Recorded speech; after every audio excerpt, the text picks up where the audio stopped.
Listo. Bien, habíamos ya enunciado el principio de esfuerzos total, neutro y efectivos, también conocido como principio de esfuerzos efectivos. Ese es el verdadero nombre. Y lo que queda ahora es hacer un poco de ejercicios para este principio, que es mucho más importante que lo complejo que puede hacer, porque en realidad su aplicación es bastante sencilla. Quiero, un segundito, recordar una vista, que era el resumen de esto.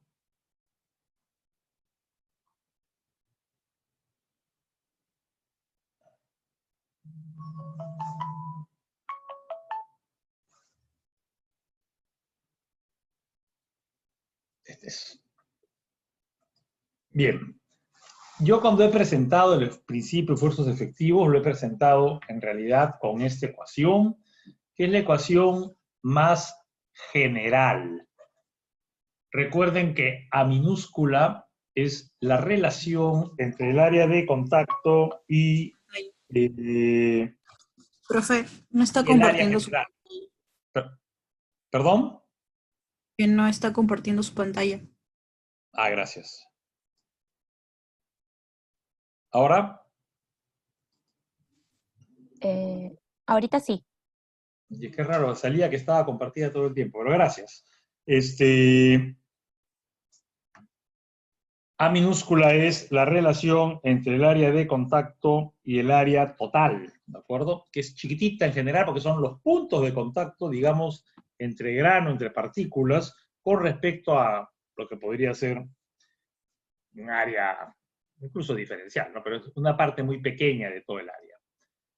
Chi no es exactamente, pero hay un símil con la saturación, y lo que sí debe quedar claro es que Chi, cuando el suelo está saturado, Chi vale 1, que es lo mismo que decir la saturación, y cuando el suelo está seco, Chi vale 0. No varía linealmente, pero sí se parece mucho. Bien, acá estamos diferenciando la presión en el aire de la presión en el agua. Esa es la diferencia entre UA y W. La primera cosa que hicimos como simplificación era decir, vamos a sustituir Chi por el grado de saturación, ¿de acuerdo? Y en la misma ecuación con ese cambio. Y luego dijimos, es muy chiquito, lo vamos a hacer igual a 0 y me quedo con esa ecuación. La primera ecuación es un poco el aporte de Bishop, ¿de acuerdo? Y me estoy acercando a la ecuación original, si quieren, de Terzaghi. Y acto seguido decimos la presión atmosférica es despreciable, la presión en el aire, la presión atmosférica es despreciable, por lo tanto, o mejor dicho, hacemos que la presión en el aire sea igual a la atmosférica, puede ser ligeramente diferente, ¿ya? Pero, y me quedaría esta ecuación. Y en esta ecuación lo que estoy diciendo es que la presión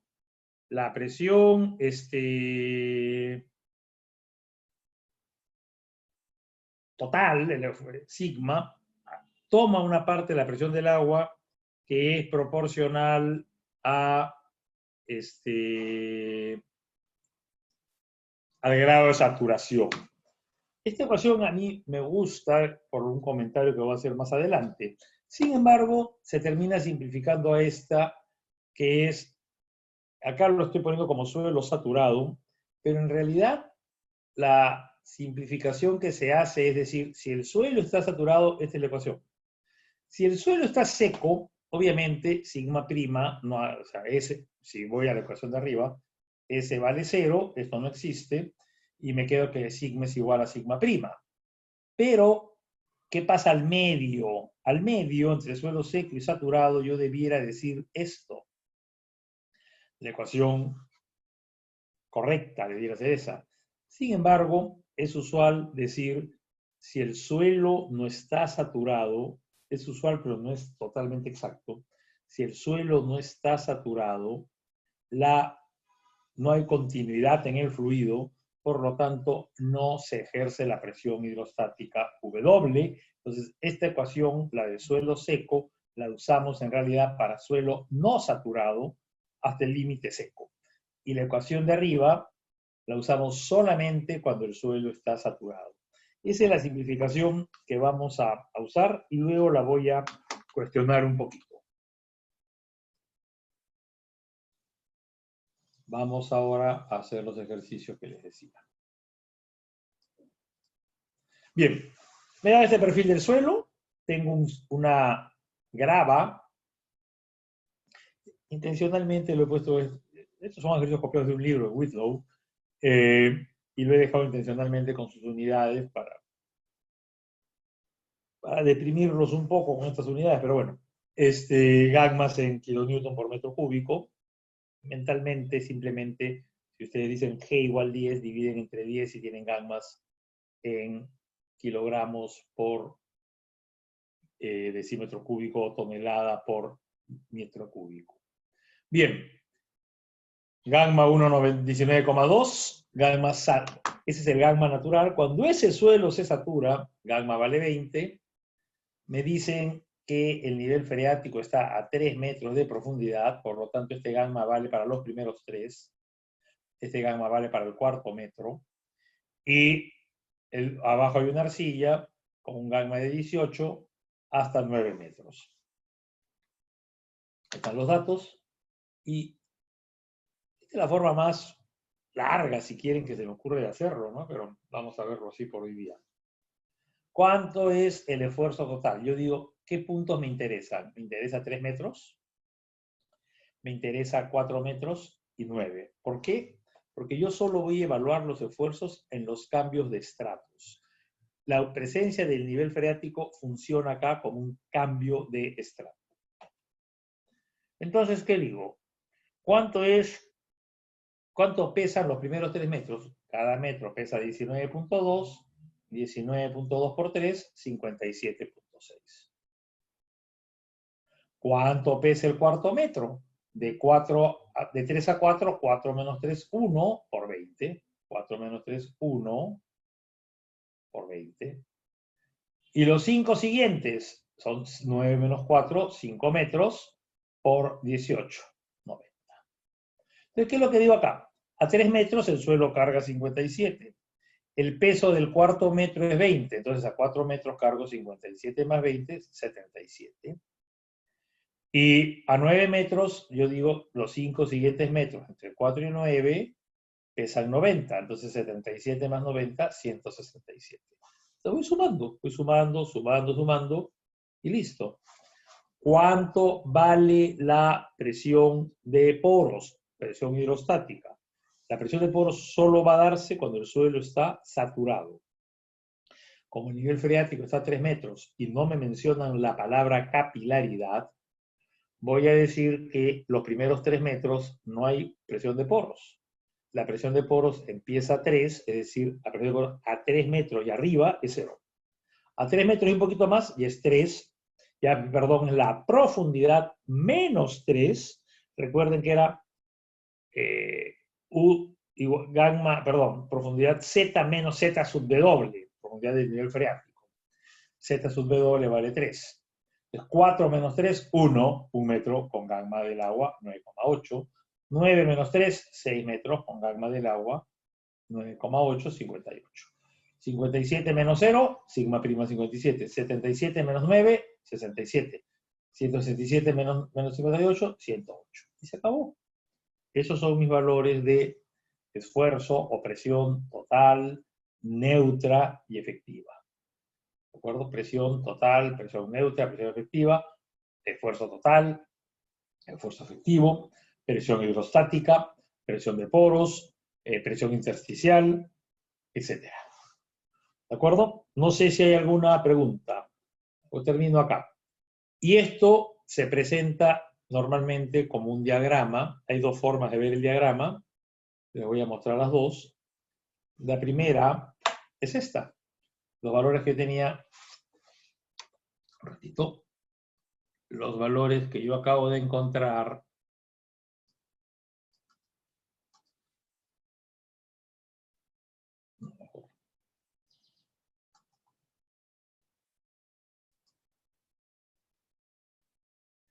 voy a usarlos a continuación.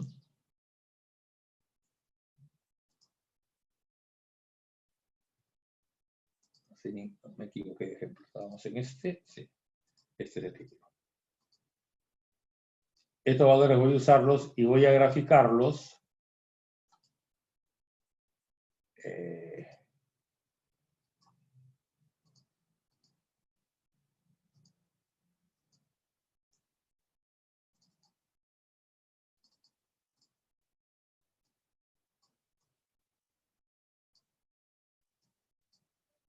Eso. Es decir, lo que yo tengo es esta línea de afuera, la más grande, la que tiene más... El esfuerzo mayor de los tres, lo podemos ver en los números, es el esfuerzo total siempre, porque el esfuerzo total es la suma de poros y efectivos. Hay un caso con la que puede cambiar, pero bueno. Entonces, estos son los esfuerzos totales. Acá no hay una leyenda. Ahí están los valores 57, 77. ¿Qué pasó acá? No, acá está 57, 60. Este debiera ser, acá está mal el libro, acá, ¿no? Porque 57 más 9, 8 es 67, 8. Y acá, no sé, un ratito, de esfuerzo total. No, está bien, 57, 77 y 167. Está bien. Son los tres valores de acá de esfuerzo total. Está bien, disculpen. También los valores. Y lo que veo acá en la presión de poros es esta. La forma de ver este gráfico es, ok, acá está total, acá está poros, la diferencia es efectiva. Entonces, este menos este, 77 menos 9, que no lo estoy viendo como valor, 77 menos 9, que es 67, es este ancho de acá, que es lo que me dice acá, ¿no? Esto es sigma z, esto es u, y este es sigma prima. Sigma es u más sigma prima, punto. Eso es lo que tenemos acá. ¿De acuerdo? Y entonces, acá yo tengo toda la información. Este no es el formato que más me gusta. Y lo vamos a ver a continuación, otro ejemplo. Que también es el Whitlow. Acá, en este segundo ejemplo, tengo que el nivel freático es superficial, gamma 18,5 en una arena, 17,7 en la arcilla, y exactamente lo mismo, 5 metros de 18,5, 92,5. 4 metros de 17,7, 70. 70 más 92, 163. El agua es superficial, hemos dicho, por lo tanto 0 arriba, pero en 5 metros ya tengo 5 metros con G, y a 9 metros con G. Entonces acá me sale 49, 92, y esa es la razón por la que el siguiente diagrama es exactamente igual al anterior con esta diferencia, y es que la presión hidrostática empezó acá. La presión hidrostática empezó en la superficie. Ahora vamos complicándonos un poquito y vamos a hablar de gamma 1,85 ya toneladas por metro cúbico, repito, dimensionalmente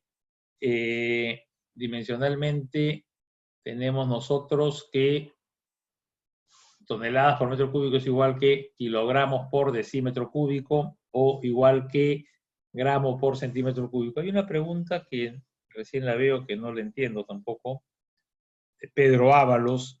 ¿Por qué la presión de poro se cuenta desde 4 metros? Yo no he hecho ninguno, era con 4. Si he dicho 4 es porque me he equivocado, porque el nivel freático en la pregunta 1 era 3, acá lo estamos viendo, 3, y el nivel freático en el ejemplo 2 es superficial. Yo no he usado o no he debido usar para nada un nivel freático de 4 metros. El nivel freático era 3 metros para la pregunta 1 y superficial para la 2. Bien. Este problema, la peculiaridad que tiene es que está saturado desde la superficie por capilaridad. Es decir, lo que me están diciendo, con otras palabras, es que todo está saturado, el nivel freático está a 2,5, la presión a 2,5 es 0, pero acá sí hay ascensión capilar, por lo tanto hay esfuerzos de succión, ¿de acuerdo? Es decir, un sigma prima que vamos a restar, una presión de poros que vamos a restar. Y eso es lo que tengo acá, miren ustedes. Tengo el nivel freático, acá está. Bueno, primero, ¿dónde está el nivel freático? No me afecta a los pesos. Es decir, sigma es los pesos. La primera pregunta, ¿cuánto vale sigma? No me interesa dónde está el nivel freático. No se preocupen por el nivel freático. O sea, yo prefiero que esto lo trabajen columna 1, columna 2, columna 3. ¿De acuerdo? 1, perdón, total, 2 poros, 3 efectivos. Vamos a ver la columna 1. Total, ¿qué pasó? Lo que sí me interesa es marcar qué puntos son los puntos de quiebre.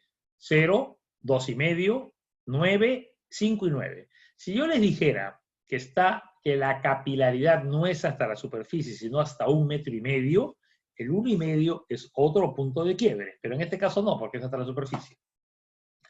Entonces, ¿qué me pregunto? Ok, ¿cuánto pesa el suelo 2,5 metros por debajo de la superficie? 2,5 metros por su gamma 18,5. Y 5 metros, otra vez le añado, otra vez 46,25, porque es de nuevo 2,5 metros para llegar hasta 5 metros. Entonces, este 46,25 más 0, 0, más 46,25, 46,25. Más 46,25, 92,5. Y hasta 9 metros llegó 4 metros más abajo, de 17,7, entonces 78 lo sumo con 92,5, 163. ¿Cuánto vale la presión de poros? Acá sepárense el trabajo en dos partes, del nivel freático para abajo y del nivel freático para arriba. Del nivel freático para abajo, ¿qué digo? A 2,5, que es la ubicación del nivel freático, 0. Y de ahí para abajo, Z, la ecuación es la misma, por cierto, Z menos Z sub W por gamma del agua. 5 menos 2,5, 2,5 por gamma del agua. 9 menos 2,5, 6,5 por gamma del agua. Z menos Z sub W por gamma del agua me da la presión de poros. Y arriba, la misma ecuación, porque sigue la recta, en este caso debido a la capilaridad, continúa. Entonces, Z menos Z sub W a 0. Z vale 0. Menos Z sub W menos 2,5 por gamma del agua, menos 24,5. Y esa es la razón del signo negativo. Con la misma ecuación me salió el signo negativo acá. Es la misma recta, pues baja por menos 24,5, cuando baja 2,5 está en 0, cuando baja otra vez 2,5 se anula, ¿no? O sea, hay 24,5 de tracción, 24,5 en compresión, y eso es. ¿De acuerdo? Efectivo. A este de acá le resto este de acá. Entonces, fíjense cómo la presión de poros no me afectó para nada el total. No me ha afectado para nada el total. Lo único que yo he dicho es hasta dónde llega la capilaridad. Y este es mi diagrama. En el mismo esquema. Es decir, total 163, menos presión de poros a 9 metros, menos 2,5, 6,5 por 9,8. Acá es 0. Entonces, ¿cuánto vale en este punto? ¿Cuánto vale el esfuerzo efectivo? Yo lo que digo acá, 0, no hay peso. La presión total vale 0. Pero he dicho que hay capilaridad. Si hay capilaridad, significa que hay una succión sobre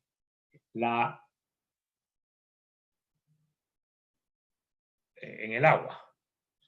Y esta succión negativa, el esfuerzo efectivo, sigma z, 0 menos u z, me da positivo. Entonces, este efecto de succión de agua en tracción es lo mismo que decir un efecto de compresión en el grano. ¿Cuánto vale sigma prima? Acá sigma prima vale más 24,5, esta recta. Acá sigma prima no se cambió porque sigma vale 0, pero en toda esta parte de capilaridad, esto que estoy señalando ahorita es sigma, el peso, y esto es la presión de poros negativa. Entonces a este de acá le sumo este de acá, que resulta sigma prima, que es más grande que sigma, porque esto fue negativo. Y listo. No sé si más o menos vayan siguiendo estas ideas. Acá comparo los dos ejercicios, ¿no es cierto? Fíjense ustedes que el peso es el mismo, 92.5, 92.5, 163, 163. No hay diferencia. El suelo acá está. Luego voy a ver cómo hacerlo diferente, pero en este momento digo, no hay diferencia. El suelo acá está pesando exactamente lo mismo. La diferencia está acá. La presión de poros es esta, que empezó en 0 y subió. 0 acá a 2,5 metros y sube, mientras que acá era 0 y baja. Es como que yo esta línea la he desplazado hasta acá 24,5 y ahora corre paralela. Entonces, 24,5 lo he desplazado, acá 49 menos 24,5 llega a 24,5. De acá a 2,5 llega a 0. Esta línea la he corrido paralela a sí misma para que pase por 2,5, donde está ahora mi nivel freático. ¿Qué pasa cuando hay un lago? Este es un ejemplo que no se los muestro nada más, es de un examen.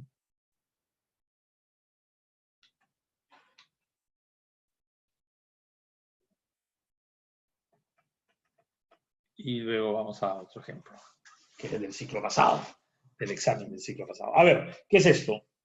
Tengo 3 metros de lago, 6 metros de SP, 3 metros de SW y a 12 metros la grava. Me piden dibujar los diagramas hasta 12 metros. Estos son un formato de exámenes que yo a veces tomo, que es muy fácil de calificar porque acá en este casillerito ustedes tienen que poner el número que estoy poniendo yo, ¿no? Bien, me dicen acá que acá me ha salido sigma y acá sigma prima. Me dicen acá que este es lago. Si esto es lago, 3 metros es lago, el suelo a 3 metros, ¿qué carga? El suelo a 3 metros carga 3 metros de agua. Un, entre comillas, suelo, digamos material para ser más precisos, de gamma igual a 1. Entonces son 3 metros de gamma igual a 1. ¿Y a 9 qué pasó? Al 3 que había le sumo 6 metros con gamma 1,8. ¿Y a 12 qué pasó? Al 13,8 que encontré le sumo 3 metros con gamma 1,9. Exactamente lo mismo. No hay, o sea, la palabra lago, miren ustedes, repito, como que estos diagramas valen para materiales, no digan suelos. El agua es un material que tiene gamma igual a 1. Y si el gamma vale 1, el esfuerzo total y la presión de poros se van a anular. Por eso que sigma 3 menos 3, 0. Obviamente no hay grano, no hay esfuerzo en el grano. ¿De acuerdo? Y a 9 metros, 13,8 menos 9, 4. 19,5 menos 12, 7,5. Este es mi diagrama. Lo que está pasando es, repito, esta es la forma como yo prefiero que presenten los diagramas. 3 diagramas paralelos. De acá puedo ver todo. ¿No es cierto? Acá puedo ver todo. 3 a 3, 13,8 a 9, 19,5, 12. 3, 9, 12. 3, 9, 12. Acá, ¿no? 7,5 a 12, 4, 8 a 9, etc. 3 menos 3 menos 3, 0. 13,8 menos 9, 4,8. 19,5 menos 12, 7,5. Directo. ¿De acuerdo? Prefiero yo este estilo de diagrama, me parece más claro. Y yo normalmente lo que les pido es dibujar acotados, pero no a escala los diagramas. Entonces me interesa que en todos los puntos de quiebre me pongan el valor. Acá no lo he puesto porque empieza en 0, entonces esté igual 3, 9 y 12. Pero en principio habría que poner acá 3, 9 y 12. Bien, ¿alguna pregunta? ¿Alguna pregunta?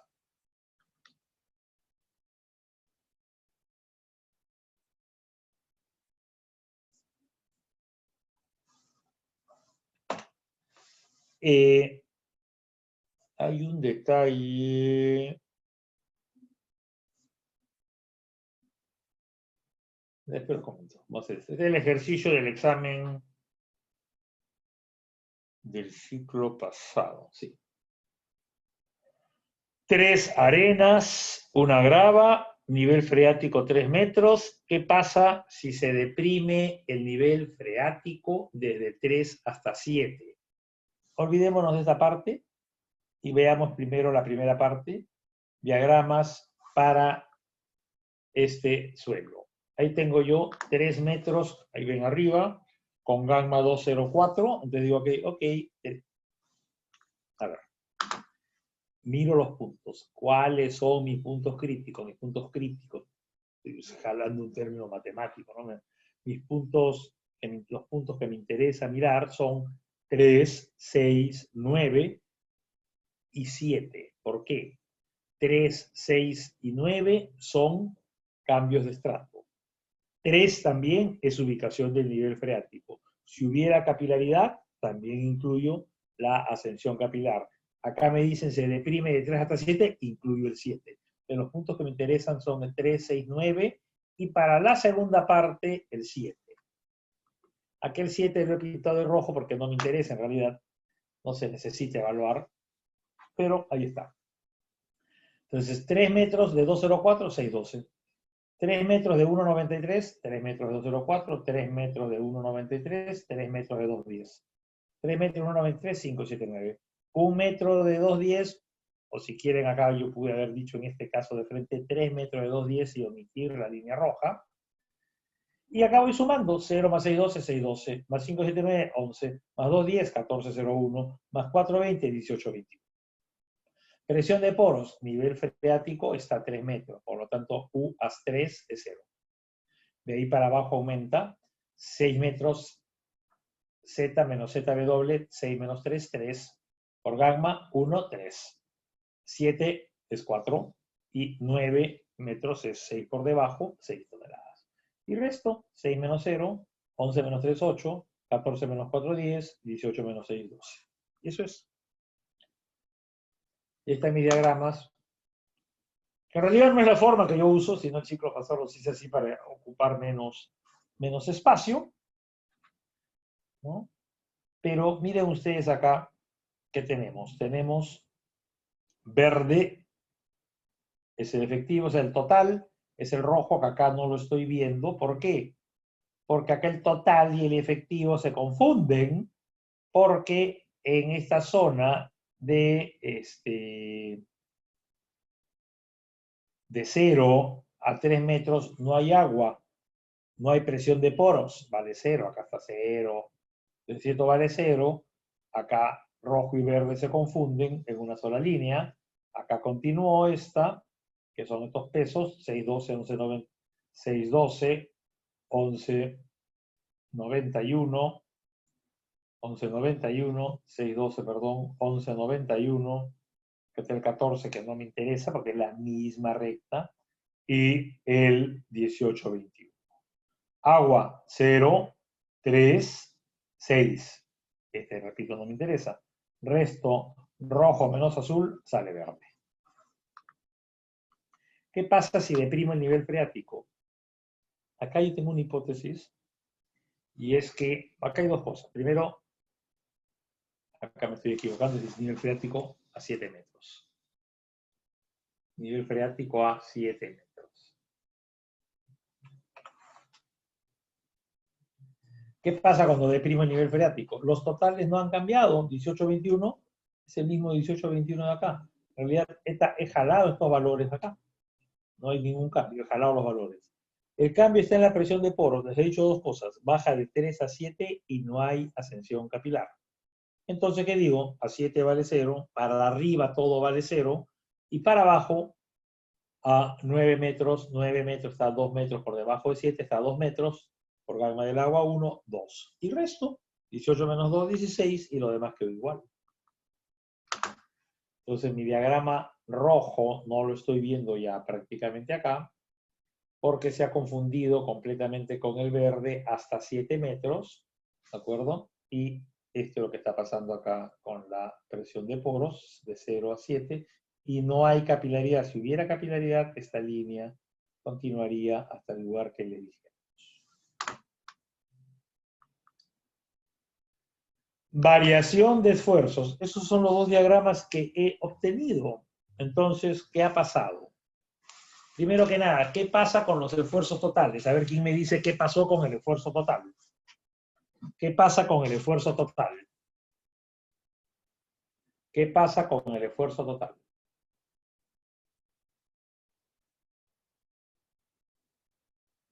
¿Qué implicancia tiene la depresión del nivel freático en el esfuerzo total? Sigue igual, el esfuerzo total no cambia. Por esa razón, la línea roja, que acá se confundió con verde, es esta misma línea roja confundida con verde. ¿Qué pasó con la presión de poros? La presión de poros pasó de esta posición y la depresión hace que disminuya. Deprimir el nivel freático significa disminuir la presión de poros. Pero eso no es lo más importante. Si disminuye la presión de poros, ¿qué pasó con la presión efectiva? Si disminuye la presión de poros, ¿qué pasa con la presión efectiva? La presión efectiva aumenta en la misma cantidad que ha disminuido la presión de poros porque el total está manteniéndose constante. Entonces, si este de acá ha disminuido de esta posición a esta, el efectivo, que es el verde, aumenta de acá para acá. Y acá se confundió. Hasta 7 metros el total y el efectivo son iguales porque hasta 7 metros no hay presión de poros. Y esto es lo que tengo. Lo que yo tengo acá es, acá me he confundido con los colores, que las presiones totales, que debió pintarse en verde, las presiones totales, en rojo, perdón, se han mantenido constantes. La presión total se mantiene constante y es esta. La presión de poros ha disminuido. Entonces el cambio es de 2 menos 6 menos 4, negativo menos 4. La presión de poros disminuyó. Y si la presión de poros disminuyó, efectivos han aumentado. Y listo. ¿De acuerdo? Efectivos aumentaron porque poros ha disminuido. Lo que aumentó uno, disminuyó el otro. Porque la suma total es constante. Bien, yo les decía que acá hay dos cuentos medio raros y es el siguiente cuento. El cuento 1 es, ¿qué pasa si yo les digo a ustedes que yo tengo un suelo, no hay ningún ejercicio acá, yo tengo un suelo saturado al 99%. Se me cae un vaso de agua encima de ese suelo y se saturó al 100%. ¿Tiene sentido pensar que cuando pasé de 99.5%, 99.9% a 100, es como que haya prendido un botón, ¡pac!, y aparece la presión de poros? No tiene sentido. Por eso que yo le dije, a mí me gusta la ecuación donde aparece el grado de saturación. Porque si yo les digo, cuando la presión de poros es 99,5%, perdón, cuando la presión de poros, cuando el suelo está saturado al 100%, la presión de poros vale como 10, si el suelo no está saturado al 100, pero está saturado en 99.9999, que ya no está saturado, no puede desaparecer mágicamente la presión, pero sí puede reducir un poquito. Entonces, en vez de 10, puedo pensar en que estoy en 9.90 y algo. Muy cerca de 10, mucho más cerca de 10 que de 0. Entonces, el decir 0,1, es decir, si está saturado hay poros, si no está saturado no hay poros, si ustedes lo miran, por decir algo, en el límite, en el caso extremo, cuando va a ser el 100% de saturación, se dan cuenta que no tiene mucha lógica, se dan cuenta que no tiene mucho sentido. Y termino con la segunda cosita. Cuando yo deprimo el nivel freático, lo que debe pasar es que si el suelo saturado tenía un gamma de el suelo saturado a 3 metros de 1,93, cuando yo lo deprimo, ese gamma va a ser menor, porque ya no va a haber agua en todos los vacíos. Entonces, por lo menos va a ser 1,92. O sea, el valor máximo posible será 1,92, 1,90, ¿de acuerdo? No va a ser ya 1,93. Entonces, en realidad, la depresión del nivel freático sí podría venir asociada, al cabo de cierto tiempo, a un cambio en el esfuerzo total, porque lo que estoy cargando, lo que estoy cargando es un material que tiene un gamma distinto porque el suelo ya no está saturado. Bien, vamos a descansar ahí 3 minutitos. Nosotros acabamos de ver este diagrama, que son los esfuerzos verticales.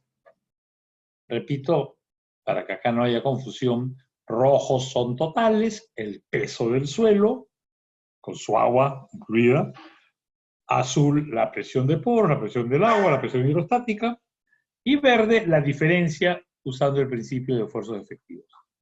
Hasta que hemos llegado, no sé si hay alguna pregunta que tengan hasta esta parte.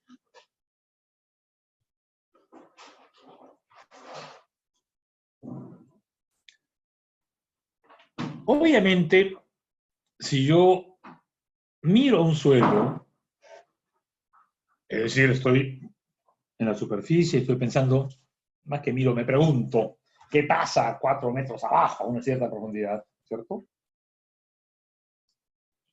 No solo puedo pensar en que, o sea, obviamente los 4 metros, la profundidad Z, que estoy diciendo que es 4, pesa, pero debe ocurrir algo lateralmente, es decir, no solamente van a haber esfuerzos horizontales, también van a haber esfuerzos, perdón, no solamente van a haber esfuerzos verticales, sino que también van a haber esfuerzos horizontales. Entonces, la forma de evaluar los esfuerzos verticales la acabamos de ver, creo que es bien simple. A mí, lamentablemente, me va a parecer siempre simple porque lo vengo haciendo hace 4.000 años, ¿de acuerdo? Pero honestamente no hay más matemática que sumar y restar y multiplicar por ahí los gammas por las alturas, pero la idea es que entiendan el principio. Pero bueno, repito, pensemos en sigma nada más. ¿Qué cosa es sigma a 4 metros? Le pregunto al suelo que está ubicado a 4 metros, ¿qué estás cargando? Estoy cargando 4 metros de materiales con tal gamma y tal gamma. Perfecto, sumo esos gammas por las alturas y encuentro ese esfuerzo vertical que lo estoy presentando en la primera ecuación. Y yo digo, ok, hay un sigma vertical, un esfuerzo total vertical que va a producir un esfuerzo total horizontal.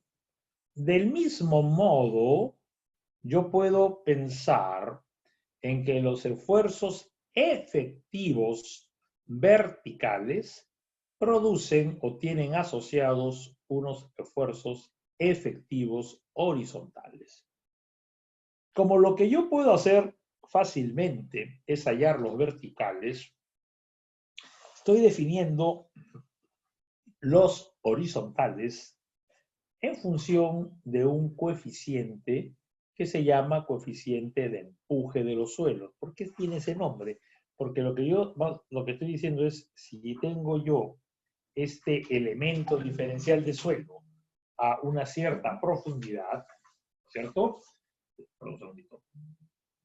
Tengo un elemento diferencial de suelo a una cierta profundidad, este elemento recibe un peso, pero también recibe unos esfuerzos horizontales, empujan lateralmente, presionan, empujan lateralmente al suelo cuando el suelo no se mueve.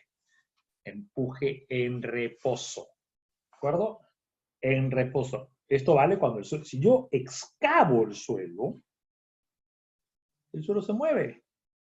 Si yo ahora lo que tengo es que hago un corte en el suelo, tallo, corto.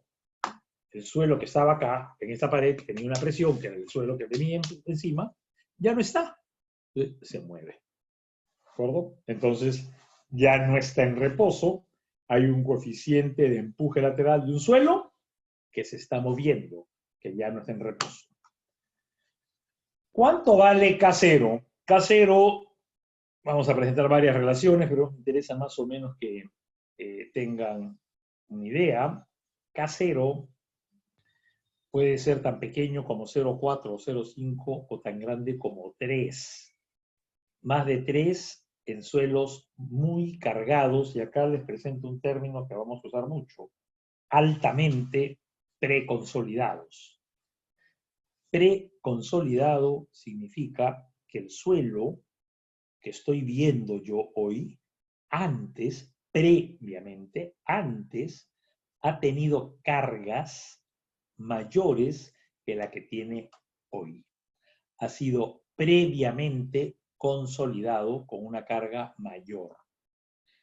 Un suelo que ha sido cargado con una carga mayor es un suelo que sobrevivió esa carga mayor. Y cuando le aplico cargas pequeñitas, vive tranquilo. Un suelo preconsolidado es un suelo resistente, es un suelo que se deforma poco.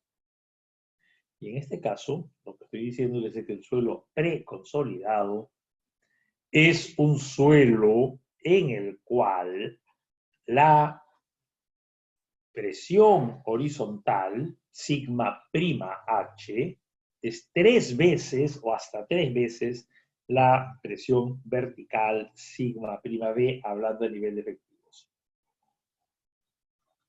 Fíjense que en esta tablita no les estoy dando valores de sigma, de K. Solamente les doy valores de K0. ¿Por qué? Porque se ha llegado a la conclusión que K0 es el que relaciona los efectivos, que K0 es una propiedad del suelo. K no es una propiedad del suelo. ¿Ok? ¿Qué significa? Un símil, por ejemplo. K0 es como decir el tamaño máximo, o como decir más fácil, la plasticidad. La plasticidad del suelo es tanto. La humedad va a variar. K varía, como varía la humedad. O sea, bajo ciertas condiciones, le eché agua, varía la humedad. K0, bajo ciertas condiciones con la profundidad, varía. Perdón, K, pero K0 no varía. K0 es una propiedad del suelo. Acá tienen ideas un poquito más complejas y completas sobre esta variación. Lo que decimos es que, en primer lugar, K0 depende del tipo de suelo y de su, una cosa rarísima, que nuevamente la vamos a usar bastante, de su OCR, relación de sobre o preconsolidación. Relación de sobreconsolidación. ¿Esto qué cosa es? Si se las voy presentando, el OCR es la... Vamos a hacerlo entre caricatura y fácil. Imagínense ustedes que tienen un suelo, que ese suelo hace X mil años soportó una carga muy grande. Para hacerlo fácil, soportó el peso de un gran dinosaurio y no ha habido carga más grande que ese gran dinosaurio hasta ahora. Hoy, la carga que tiene el suelo es inferior a el dinosaurio. Ya no hay más dinosaurios, ¿de acuerdo? Es una zona deshabitada, no han habido cargas, ¿no? Entonces, pero el suelo es capaz de recordar que hubo un dinosaurio. Es decir, hay ensayos que me dicen cuál es la carga máxima que ha tenido el suelo en su historia. Esa carga máxima se llama presión de preconsolidación. Definición simple, la carga más grande que ha tenido el suelo en toda su historia, presión de preconsolidación. La carga que el suelo tiene hoy, si yo divido la presión de preconsolidación, el dinosaurio, entre la carga que tiene el suelo hoy, ese cociente se llama OCR, la relación de preconsolidación, o la relación entre la carga de preconsolidación, la carga más grande del dinosaurio, y la carga actual. Si la carga actual es la más grande, si el dinosaurio se quedó, y la carga actual es la más grande, entonces el OCR vale 1 y decimos que el suelo es un suelo normalmente consolidado. Un suelo es normalmente consolidado cuando la carga que tiene hoy es la más grande de su historia. Historia geológica. Bien. En suelos normalmente consolidados, K0 tiene esta ecuación. En arcillas, 0.44 más 0.42 por el índice de fertilidad entre 100. En arenas, 0.1 menos seno de phi. Y en general se propone que yo, a partir del K0 del normalmente consolidado, puedo pasar y ahora tengo un cierto OCR, puedo pasar al K0 del suelo preconsolidado, o con OCR diferente de 1, con esta relación de acá. De muchas ecuaciones, ni siquiera porque yo crea ciegamente en ellas, sino para que sepa que existen cuchumil de estas relaciones. Estas ahí las he sacado de un libro español. No sé ni quién es Mazar, ni quién es Jackie. Sí conozco al autor del libro, ahorita no me acuerdo el nombre, ya me acordaré, de la Universidad de Cantabria, pero Sagaceta. Si Sagaceta lo toma como referencia, para mí es una buena referencia. Pero esta es una referencia, o sea, ni Mazar, ni Jackie, ni Schmidt son referentes con grandes ecuaciones, sino es una de muchas opciones que yo les podría proponer, pero lo que me interesa es que entiendan dos cosas. Primero, K0 es propiedad del suelo. Y segundo, K0 depende de cómo es el suelo, si es arena o es arcilla, y depende de cuál es su historia de carga, su OCR. Acá tienen otra tabla de valores de K0, que honestamente no recuerdo de dónde la he sacado. Y tienen valores, ¿no? K0, 0,5, 45,06, 0,305 en arena densa. Mira, arena densa es más chiquito que arena suelta. Arcilla preconsolidada, sin embargo, no es normalmente consolidada. Arcilla preconsolidada es más grande que la no consolidada. Bien, ¿qué pasa si yo voy a estas dos ecuaciones? Voy a reemplazar sigma prima H y sigma prima B por la aplicación del principio de esfuerzos efectivos en su forma más sencilla. Es decir, sigma prima H digo que es igual a sigma H menos la presión de poros, y sigma prima B lo mismo.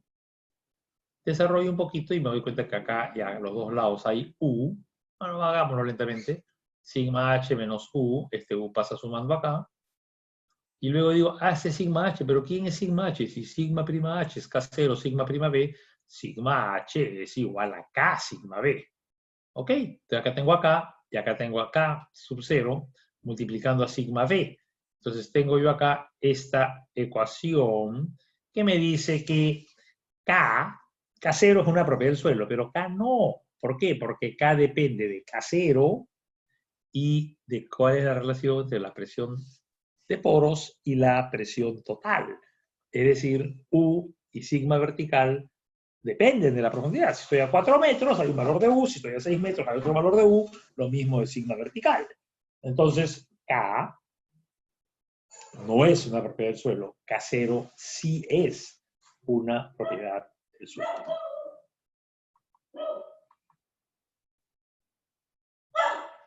Y depende, como estamos viendo, del estado de esfuerzos. Bien, ¿alguna pregunta? ¿Alguna pregunta? Pregunta la una.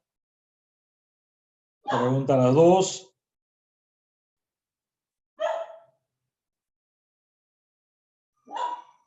Ok. Vamos a continuar. Aquellos que están repitiendo, estoy trayendo un tema que veía más adelante a esta parte, que es la relación, perdón, a partir de relacionado a esto de las relaciones horizontales y verticales, que es lo que se llama los parámetros de presión de poros. Bien, ¿qué cosa es esto? Vamos a regresar a resistencia de materiales y recordamos la primera ecuación en la ley generalizada de Hooke. Tengo un elemento sometido a esfuerzos principales, a cambios de esfuerzos principales 1, 2 y 3, delta de sigma 1, delta de sigma 2, delta de sigma 3. Entonces, yo puedo plantear esta ecuación que me da la deformación unitaria en la dirección 1. Igual podría plantearla para 2 y para 3. El cambio de volumen por unidad de volumen se encontraba diciendo, tengo un elemento diferencial de lados d de x, d de y, d de z, se deforma y ahora ya no mide d de x, d de y, d de z, sino que es ya no es cubito, sino un paralelogramo, paralelepípedo, que tiene dimensiones d de x más un diferencial, d de y más un diferencial de y, d de z más un diferencial de z. Si yo resto esos volúmenes, el producto, ¿cierto? D de x más el delta, d de y más el delta, y d de z más delta de z, menos d de x, d de y de z, sale una ecuación que tiene términos con diferenciales al cuadrado y al cubo, y si me quedo solamente con los diferenciales de orden 1, me quedo con que, o sea, simplificando, me quedo que el cambio de volumen por unidad de volumen es igual a la diferencia de, o sea, a la suma de las deformaciones unitarias, epsilon 1 más epsilon 2 más epsilon 3. Y si miro lo que está arriba, voy a decir que epsilon 1, cuando ponga epsilon 1 aparece delta de sigma 1 entre e, pero cuando ponga epsilon 2 va a aparecer delta de sigma 1 por nu entre e con signo menos, y lo mismo en el delta de sigma 3. Por lo tanto, yo puedo reemplazar epsilon 1 más epsilon 2 más epsilon 3 por esta ecuación. Bien, cambio de volumen por unidad de volumen. En resistencia se usó el módulo de compresibilidad, que ahí lo tienen, que corresponde a condiciones isotrópicas, es decir, a esfuerzo isotrópico. Un elemento diferencial sometido a la misma carga en la dirección X, Y y Z, en la misma carga. ¿De acuerdo? Pero yo acá estoy tomando el cambio de esfuerzo promedio, delta de sigma promedio, por unidad de volumen. Si esto es isotrópico, esto sería único igual a P. Pero estoy hablando de un delta de sigma promedio. La inversa de K, módulo de compresibilidad, se llama, algunos autores le dicen compresibilidad, otros el coeficiente. Una cosa es el módulo, otra cosa es el coeficiente. ¿Qué cosa es C? C es el cambio de volumen por unidad de volumen cuando le apliqué un cambio de esfuerzo unitario. Cambio de volumen por unidad de volumen cuando le aplico un cambio de esfuerzo unitario. Y K es el esfuerzo necesario para producir un cambio de volumen por unidad de volumen unitario. Fíjense lo grande que es K, ¿no? ¿Cuánta fuerza necesito para que el cambio de volumen por unidad de volumen sea 1? Bueno, de la ecuación de abajo, yo despejo el cambio de volumen y digo que es igual a C por delta de sigma por el volumen. Bien. Si yo tengo un elemento diferencial de cualquier material por un instante, sometido a esfuerzos delta de sigma 1, delta de sigma 2, delta de sigma 3, puedo decir que ese material ahora es un suelo, y los esfuerzos son delta de sigma prima 1, delta de sigma prima 2 y delta de sigma prima 3.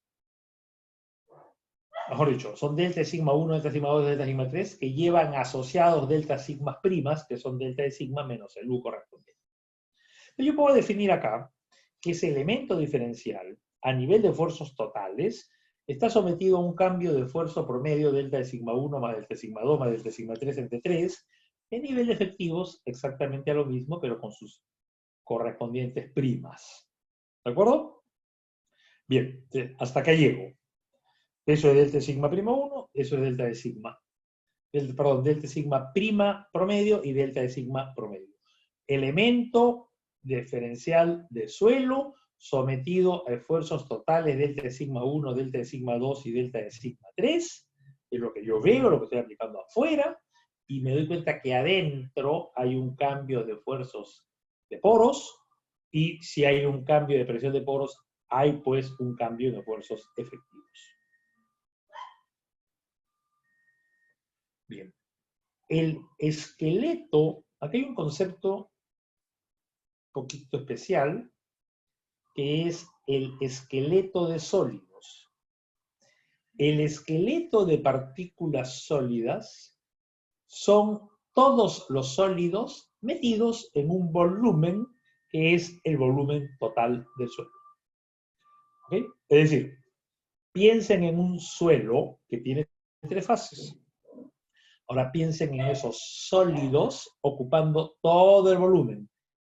Cuando están los sólidos en todo el volumen, voy a decir que eso se llama el esqueleto de los sólidos. No los sólidos, el esqueleto de los sólidos. Bien, entonces, el cambio de volumen, ahí lo tenemos, es C por delta de sigma promedio por V. C por delta de sigma promedio por V. ¿Qué cosa voy a mirar? El cambio de volumen del esqueleto es el C del esqueleto por el delta de sigma del esqueleto por el V del esqueleto. ¿Cuál es el volumen del esqueleto? El volumen total, porque he dicho que el esqueleto son los sólidos ocupando todo el volumen. ¿Cuánto son los esfuerzos? El esqueleto son los sólidos, por lo tanto los esfuerzos son los esfuerzos de los sólidos. Delta de sigma prima. Entonces, el esqueleto de partículas sólidas tiene un cambio de volumen que es el que está mostrado en esta ecuación. Los vacíos. Los vacíos ocupan un volumen que, congruente con mi definición de N, va a ser entonces que el volumen de vacíos es N veces el volumen total. Entonces, en esta misma ecuación, voy a decir C de vacíos, cambio de presión, cambio de presión de poros, y el volumen es N veces el volumen total. ¿Y ahora qué digo? Todo el cambio de volumen del esqueleto, lo que está arriba, tiene que ser igual al cambio de volumen de los vacíos. Entonces, igualamos las dos ecuaciones.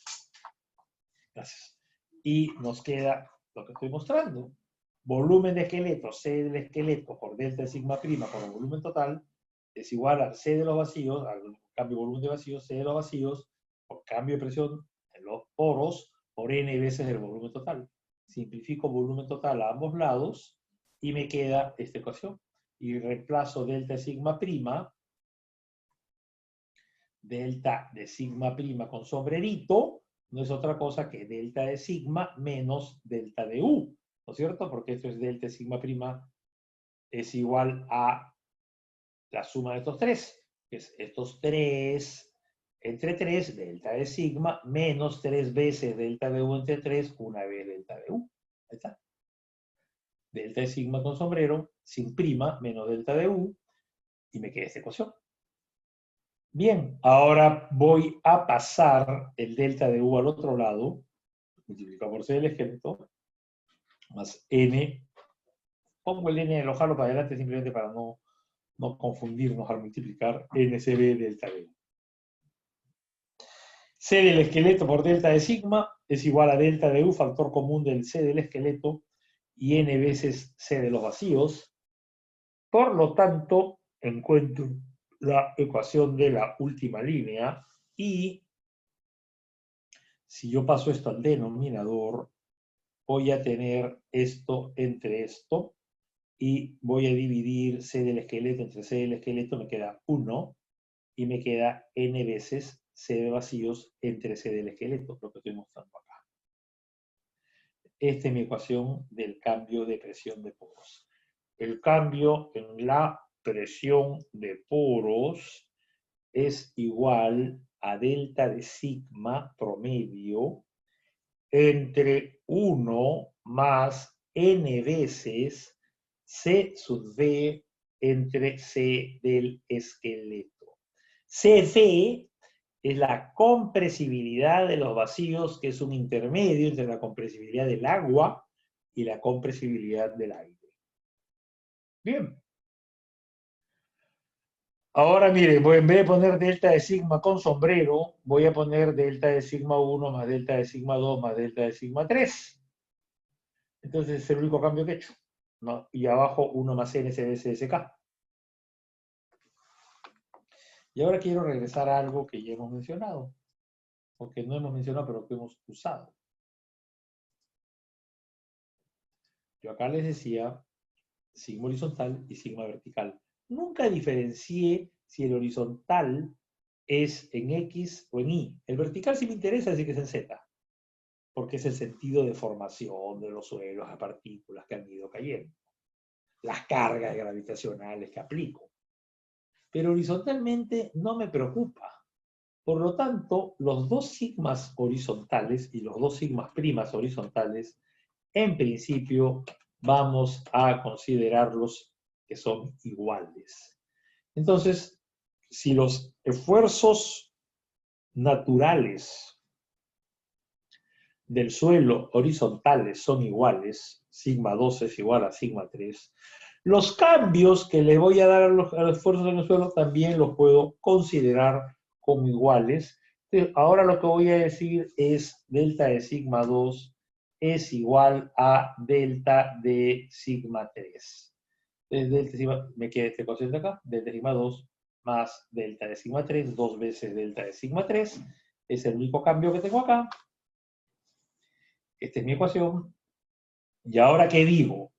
En vez de decir delta de sigma 1 más 2 veces delta de sigma 3, le sumo y le resto delta de sigma 3. Si yo le sumo a esto, tengo 3 veces delta de sigma 3, pero también tengo delta de sigma 1 menos delta de sigma 3 entre 3. Delta de sigma 1 menos delta de sigma 3 entre 3. Más 3 veces delta de sigma 3 entre 3. Más delta de sigma 3.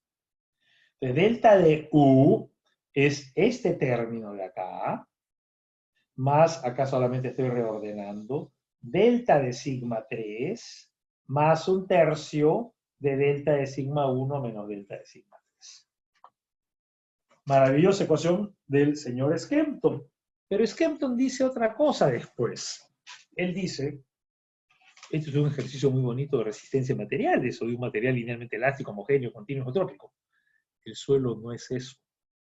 Por lo tanto, este término de acá no necesariamente va a cumplir esta ecuación y lo voy a llamar B. Entonces, en vez de decir esta cosa, voy a decir B. Y en vez de decir un tercio, que es el valor para material elástico, voy a decir A. Le voy a decir acá B y acá A. Y esa es mi ecuación. B y A. Pero la A multiplicaba A está acá y acá está B.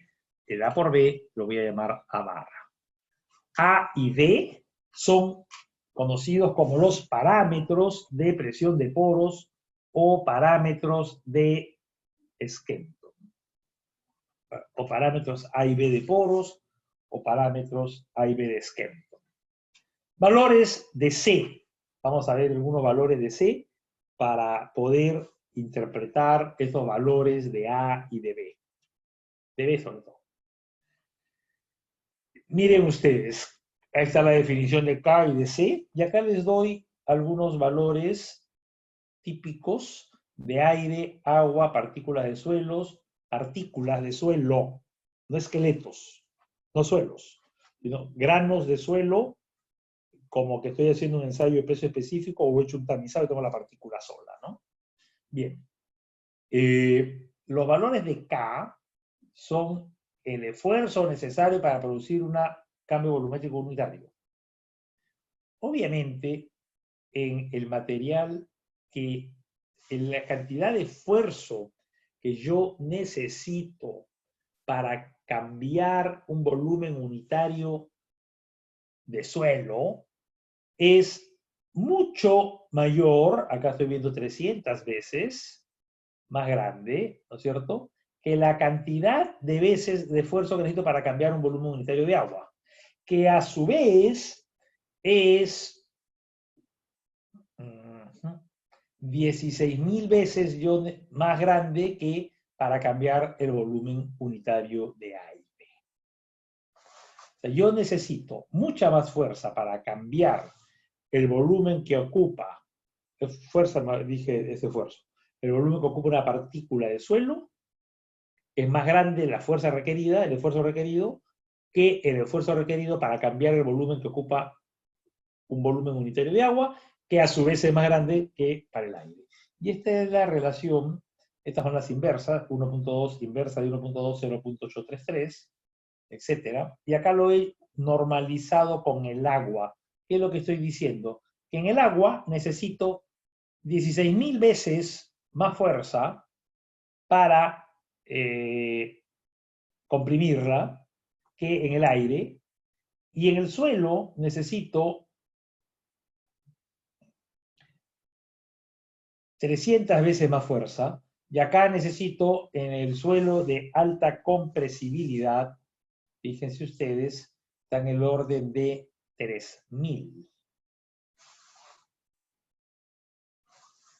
3.000, perdón, acá o sea, el valor de K, la fuerza requerida para comprimir el suelo, fíjense, va de 6 a 200 contra 20.000 en el agua. Ok, entonces el C me sale mucho más chico que, mucho más grande, perdón, el K me sale, el K es más chico y el C es más grande que en el caso del agua. Si el K es más chico, significa que yo deformo más fácilmente un suelo que el agua. Y más difícilmente el caso de las partículas de suelo. Por gusto me gastaba, acá están los mismos valores, ¿no? Acá está normalizado no para C, sino para K. ¿De acuerdo? Normalizado para K. ¿No? La fuerza necesaria en el suelo es 33 veces con respecto a la fuerza necesaria en el agua. La fuerza necesaria en los granos de suelo, ¿eh? En los granos de suelo. Pero en el suelo es la centésima parte. Miren la compresibilidad del suelo con respecto al agua y del agua con respecto al grano de suelo. ¿Y esto qué es?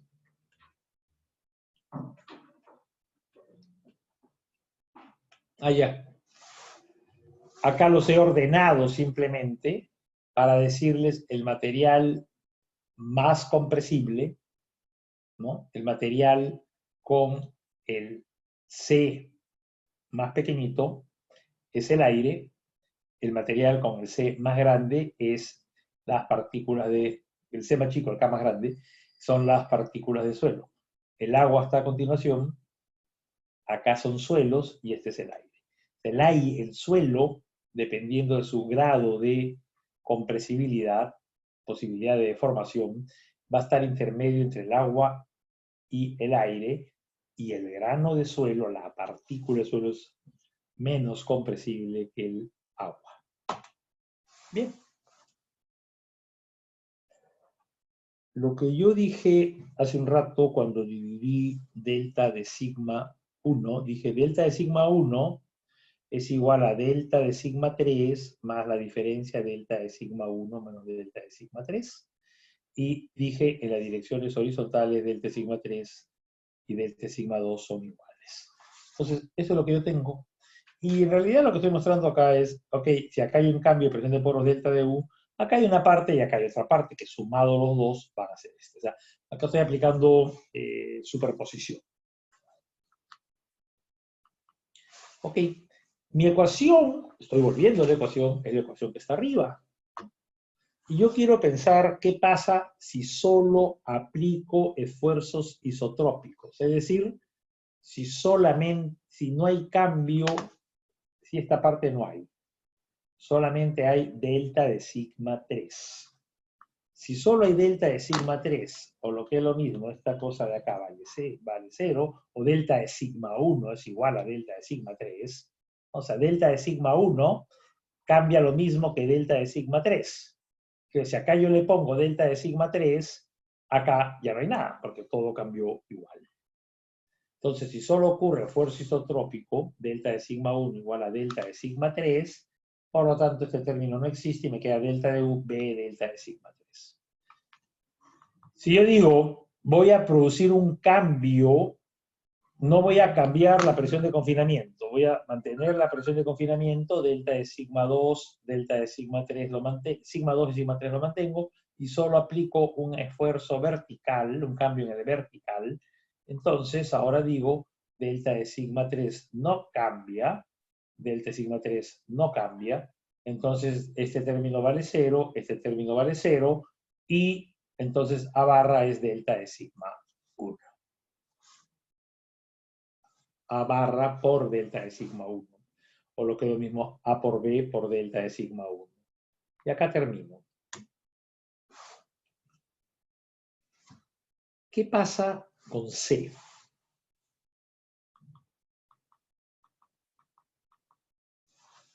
C, y quiero quedarme con esta idea, C del agua, ¿no es cierto? C, perdón. No lo tengo con C.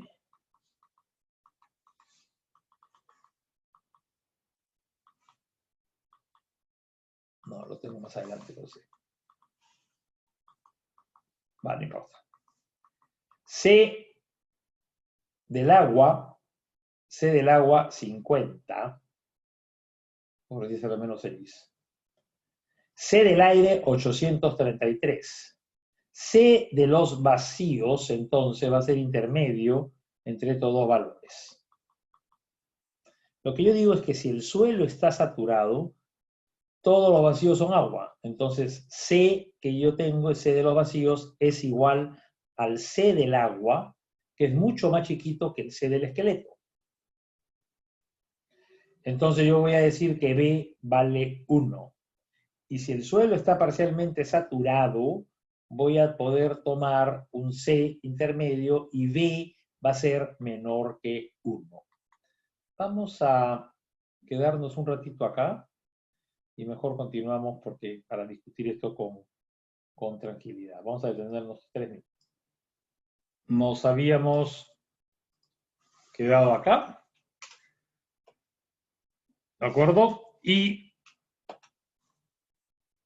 estábamos comentando lo siguiente. Lo primero no lo comenté, aprovecho para decirlo, en las rocas, la estructura, lo que hemos llamado estructuras en el capítulo Propiedades índice, o el arreglo, ¿no?, que es fábrica en inglés, es importante, pero en suelos lo importante es el grado de saturación. Y acá es importante hacer el siguiente comentario. Lo que acabo de hacer, los que vieron, es este cálculo acá. Esta es mi definición de B. B es B. B es B y la idea es que B es un parámetro que se determina experimentalmente en un ensayo en el laboratorio. Pero quiero que tengan una idea de B.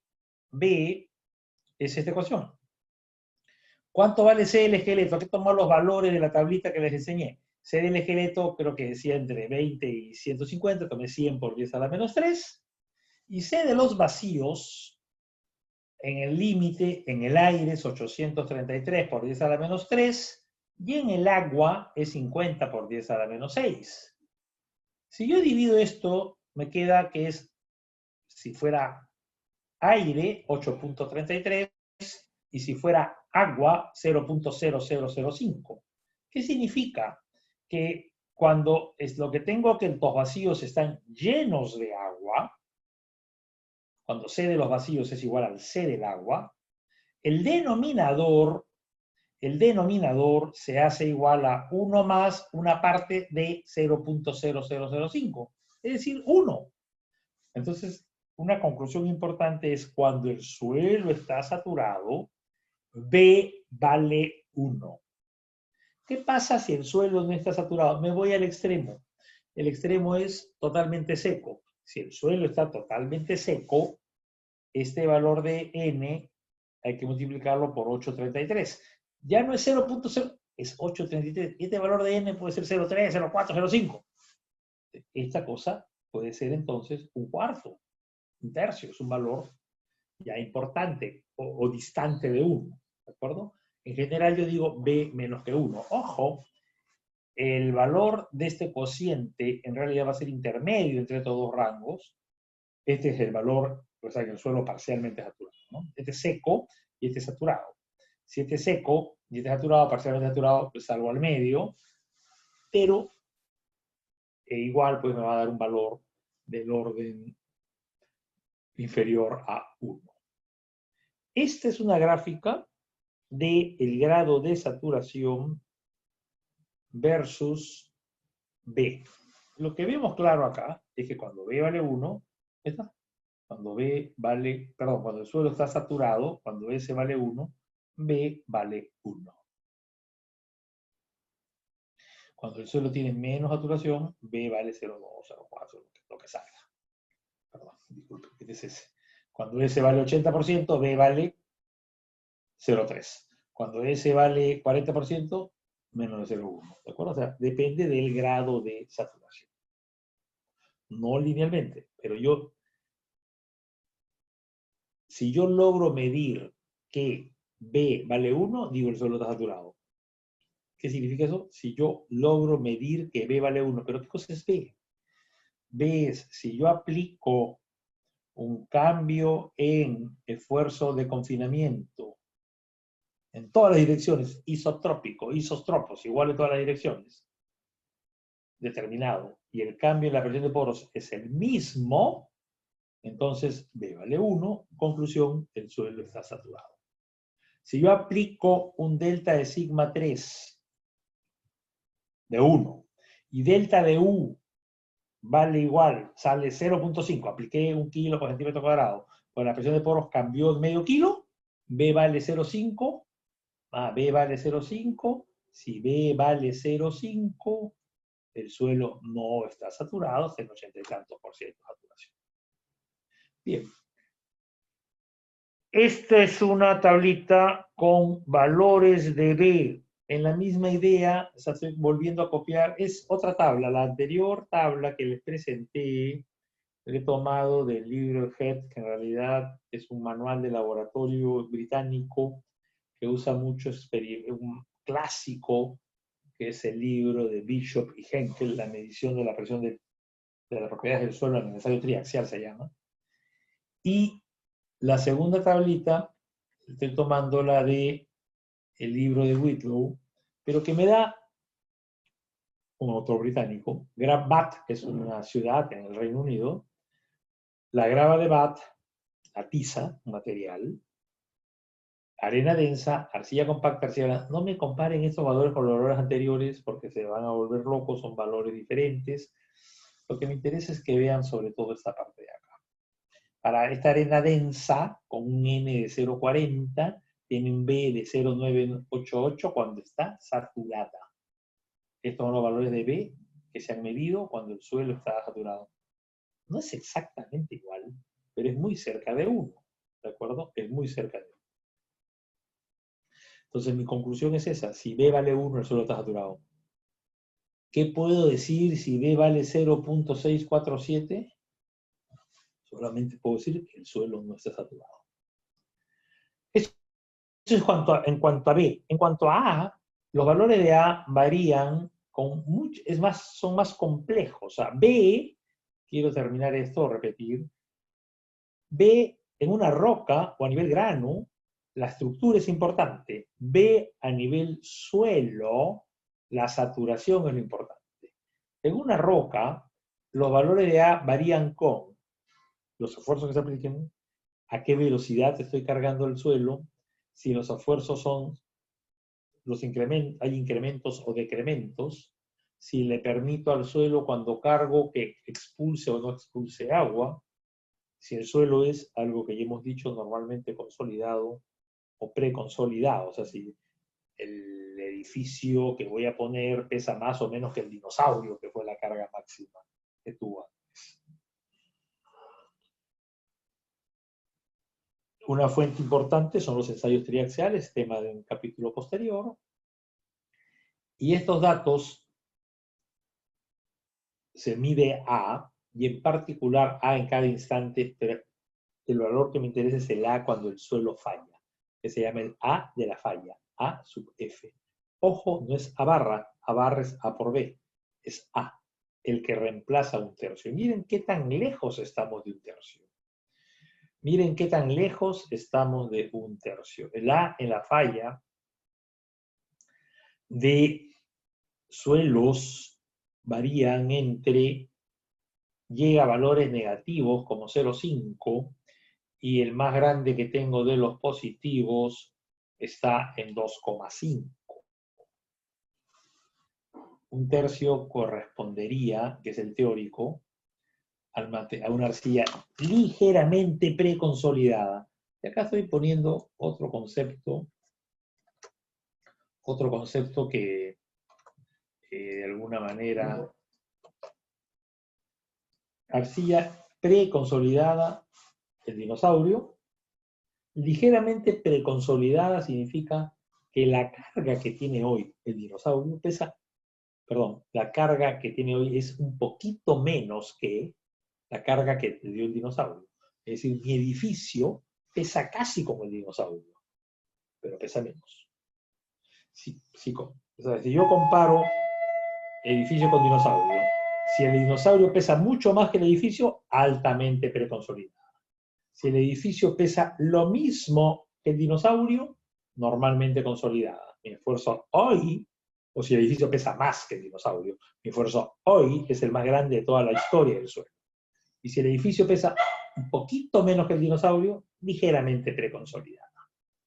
En arenas hablamos de sueltas y de densas, y nuevamente he marcado en rojo la muy preconsolidada y la arena fina densa. ¿Qué cosa es muy preconsolidada? Es un suelo que dispuesto a soportar más, igual que la arena densa, es un suelo que va a soportar más que la arena suelta. Bueno, en estos suelos que soportan más, A es negativo, o puede llegar a ser negativo. ¿Qué cosa es A? A es el multiplicador del esfuerzo desviador. Este valor que a nivel teórico yo digo que es un tercio, en un suelo resistente llega a ser negativo. Bien. Falta esto. ¿Alguna pregunta? ¿Alguna pregunta?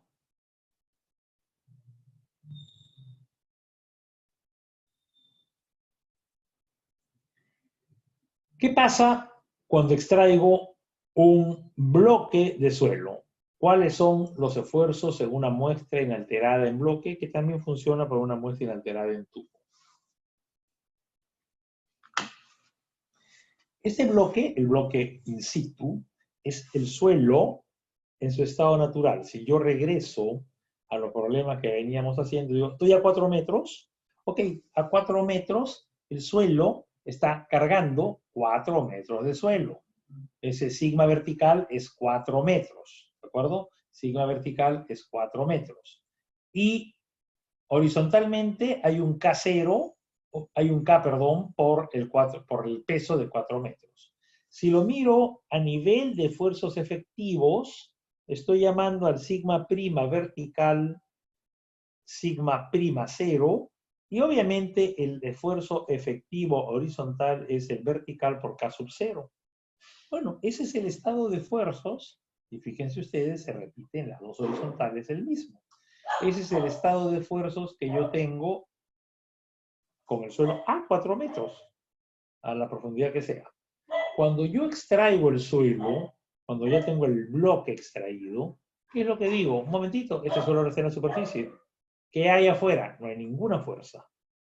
Por lo tanto, el esfuerzo vertical es 0 y el esfuerzo horizontal también es 0. No hay ningún esfuerzo confinando al suelo como conjunto. ¿Ok? ¿Qué significa extraer la muestra? Extraer la muestra significa que he producido cambios en los esfuerzos horizontales y en los esfuerzos verticales. Para no complicarnos la vida, vamos a referir a los esfuerzos horizontales como esfuerzos principales. Todo lo voy a referir como esfuerzos principales, ¿de acuerdo? Entonces, el cambio en el esfuerzo vertical, que es el esfuerzo principal más grande, por eso se llama delta de sigma 1, va a ser igual a 0 menos sigma prima 0, paréntesis, menos U0. O sea, menos sigma prima 0 menos U0. El cambio en los esfuerzos horizontales, delta de sigma 3 igual delta de sigma 2, es igual a menos K0 sigma prima 0 menos U0. Listo. Voy a la ecuación que hemos deducido. ¿Y qué dije yo? B delta de U es igual a B por delta de sigma 3, que es esto de acá, más A barra, A por B, por delta de sigma 1 menos delta de sigma 3. Bien, en vez de decir delta de sigma 3, K0 sigma prima 0 menos U0, y en vez de decir delta de sigma 1, sigma prima 0 más U0,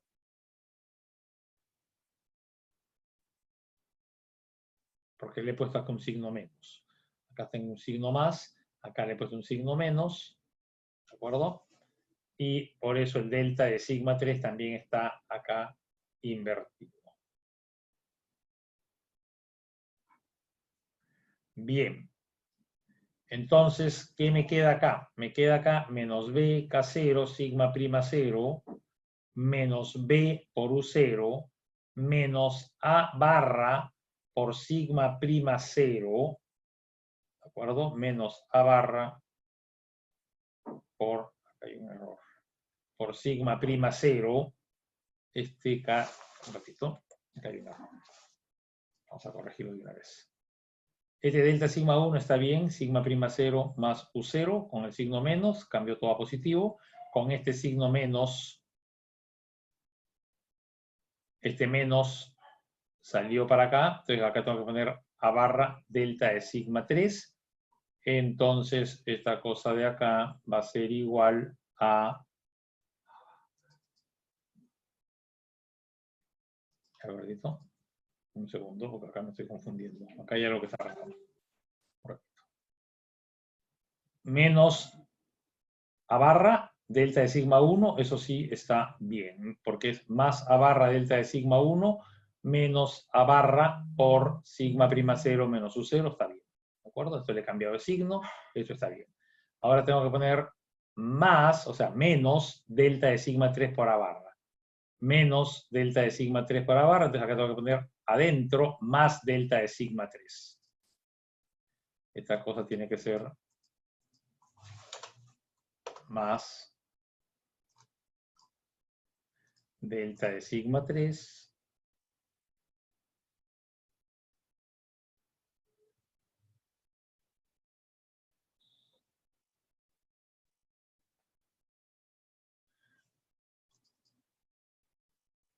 no sé qué estoy haciendo, un segundo por favor.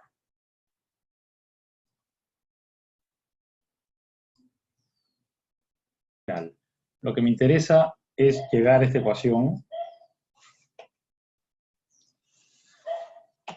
y en esta ecuación yo lo que tengo es la presión de poros final, la presión de poros final, que significa la presión de poros cuando he extraído la muestra, es igual a la presión de poros inicial por 1 menos B, esta ecuación de acá.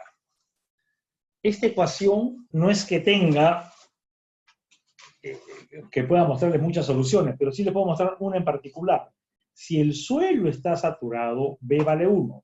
Si el suelo está saturado y B vale 1, entonces ese B es el 1 verde, entonces me queda lo que estamos mostrando. El primer término desaparece y me queda el término que está allí.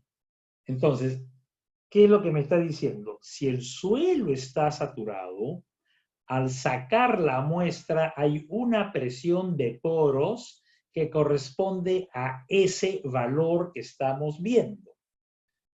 Voy a poner cualquier valor. Por ejemplo, A barra, el teórico de para el suelo saturado, A barra es igual a A barra, el teórico de 1/3. Y si A barra fuera 1/3 y K0 fuera 1/2, esta cosa es 1 menos 1/2 por 1/3, 1/6 más 1/2, 2/3. Es decir, la presión esta es tan grande como las 2/3 partes de sigma prima C, de la presión que tenía adentro.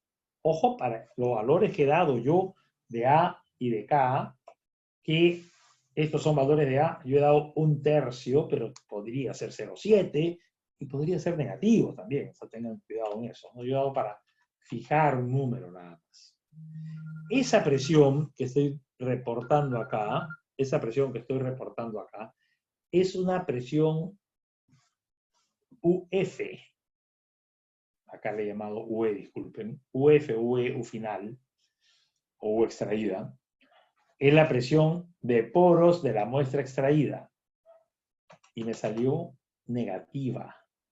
Si me salió negativa, significa que en realidad lo que y recuerden ustedes, no hay esfuerzo vertical, no hay esfuerzo horizontal. Sigma prima B y sigma prima H van a ser los dos iguales a la presión de poros con el signo cambiado. Si era negativa, me ha salido entonces que hay una presión que está confinando. Exactamente cuando hice vacío en la bolsa de arroz, la presión en los poros era negativa y la presión en los granos de arroz, grano contra grano, era de confinamiento. Entonces, cuando yo extraigo la muestra, hay una presión que impide que la muestra se hinche y equivale a una presión efectiva que la está confinando, y mi última ecuación es sigma prima B igual a sigma prima H igual a UF con el signo cambiado, y me da ese valor que estoy mostrando. ¿Qué pasa si la muestra no estuviera saturada? Voy a poner ahora un valor de B de 0,8. Si yo pongo un valor de B de 0,8, yo decía que esto era, dije 1/3, acá dije 1/2, esto era 1/6 por eso. Si este era 1/6 y esto era 0,8 por 1/2, 0,4, 0,4 menos 0,17, 0,23, 0,23. Y acá, ¿qué tengo? Tengo la presión U sub 0, perdón, sigma prima 0 por 0,23 y tengo U sub 0 por, dije, 0,8 por 0,2. En realidad acá la condición ya no es tan clara. Me está quedando presión U sub 0 por 0,2 menos sigma prima 0 por 0,23. Si digo que 0,2 y 0,23 es lo mismo, me queda 0,2 por U sub 0 menos sigma prima 0. Ojo, me queda 0,2 por paréntesis U sub 0 menos sigma prima 0. Ese U0 menos sigma prima 0 puede ser negativo. ¿Ok? U0 menos sigma prima 0 puede ser negativo. Entonces, ya no necesariamente tengo una presión de confinamiento, que impide que la muestra se hinche, entonces la muestra ahora casi puede estar hinchándose, o lo que es lo mismo, desarmándose, y no puedo extraer por las presiones que había. No puedo extraer la muestra adecuadamente. Bien, eso era... En realidad quise avanzar un poquito más, pero creo que no va a haber forma, o no tendría sentido avanzar más. No sé si hay alguna pregunta. He querido traer esto a esta parte para poder referirme a los parámetros A y B en el capítulo siguiente de consolidación. Repito, después de este capítulo viene... Voy a terminar la grabación.